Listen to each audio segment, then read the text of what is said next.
Avec l'économique et l'environnemental, le social est le troisième pilier du développement durable. En 2005, la loi pour l'égalité des droits et des chances, la participation et la citoyenneté des personnes handicapées introduit une évolution fondamentale dans les mentalités. Je suis en situation de handicap et charge à la société, pour que je sois un citoyen ordinaire, de compenser les conséquences de mon handicap. Et c'est la même chose à l'école. Je suis un enfant, je vais à l'école. Est-ce que j'ai besoin de compensation pour réussir mon parcours scolaire? Voilà, c'est la question qu'on se pose. Désormais, chaque département dispose d'une maison départementale des personnes handicapées, MDPH, qui prescrit en accord avec la famille la situation la plus adaptée à l'enfant, comme l'accueil en milieu ordinaire, avec une auxiliaire de vie scolaire, une AVS, ici à l'école Van der Vis de Nice. On découpe les 4 épaisseurs. Ah, oui, mais bien. Très bien. Voilà. Ça fait 20 ans que je suis dans l'école et ça fait seulement 5 ans qu'on accueille des enfants avec des problèmes et avec un suivi avec une assistante de vie scolaire, comme Lucie cette année. Oui, 1 multiplié par 9, oui. Donc, il est avait, égal à avant, il avait 23 €. Voilà, c'est ça. Donc, elle est 3. Écrit bien. On me fait une petite phrase si on peut. Christian est un élève qui a des troubles. Il a un trouble autistique dit d'Asperger. Donc c'est un enfant qui a du mal à se concentrer déjà. Donc par rapport à la norme, les autres enfants de la classe peuvent recevoir plusieurs informations à la fois de la maîtresse. Ce n'est pas le cas de Christian. Christian, il a besoin qu'on lui retranscrive, qu'on lui redise les consignes, mais une consigne à la fois. 9 fois 7 ou 7 fois 9.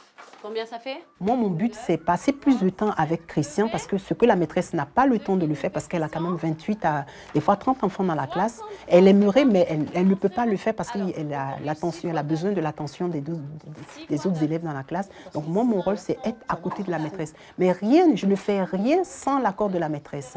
J'ai ma relation avec Christian parce que je le suis au quotidien, mais il y a la relation aussi avec les autres élèves de la classe. Voilà, qui est aussi très importante aussi, parce qu'il faut que je sois acceptée par Christian, mais il faut aussi que je sois acceptée par toute la classe. Qu'est-ce que tu préfères à l'école dans les matières qu'elle donne la maîtresse? Ça veut dire quoi? Les matières, les maths, le français, les sciences. Je suis assez bon en maths. Oui. Et qu'est-ce qui te plaît le moins? C'est-à-dire que... Ce que tu n'aimes pas trop. Les évaluations, je suis complètement 0.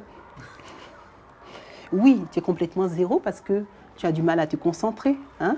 Oui. Parce que quand il y a trop de bruit autour de toi, tu as du mal à te concentrer. C'est pour ça que tu n'arrives pas. Surtout avec les fautes que j'ai faites tout à l'heure. Oui, mais bon, on fera mieux. La maîtresse, elle a dit qu'on allait le refaire à l'oral. Hein?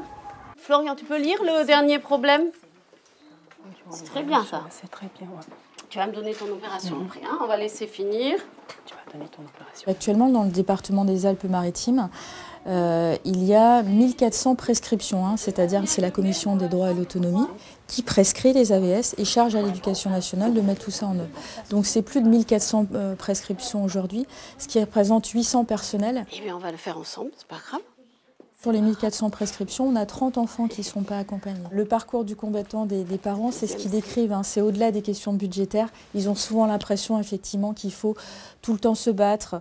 Parfois encore se battre pour aller à l'école, ça ne devrait plus. Regarde, suis le modèle au tableau, Christian. Titulaires du baccalauréat au minimum, les auxiliaires de vie scolaire sont recrutés sur entretien par les rectorats, avant même leur stage de formation. Et si depuis la rentrée scolaire 2013, certains contrats peuvent devenir des CDI, la plupart sont en emploi précaire. Tu veux faire comme ça? Pour l'instant, là, ce sont des contrats provisoires. Donc, je profite de la caméra pour lancer quand même un appel à nos chers pouvoirs publics. Voilà, de se pencher un peu sur le travail des AVS parce que bon, c'est quand même important. Ce sont des enfants qu'on a besoin d'insérer dans l'éducation nationale, dans la société. C'est des enfants qui ont peut-être des parcours atypiques, mais... Comme je leur dis en début d'année, il y en a qui portent des lunettes, il y a des grands, il y a des petits, il y a des blonds, il y a des bruns. Mais tout le monde est un être humain, donc voilà, on vit ensemble. Moi, je pense que ça permet aux enfants d'être plus tolérants, de respecter les autres, quels que soient les problèmes qu'ils peuvent avoir ou les différences. J'aime bien les jeux vidéo et courir dans mon coin. Un détail, des coordonnées, un commentaire, rendez-vous sur le site de Prioritaire.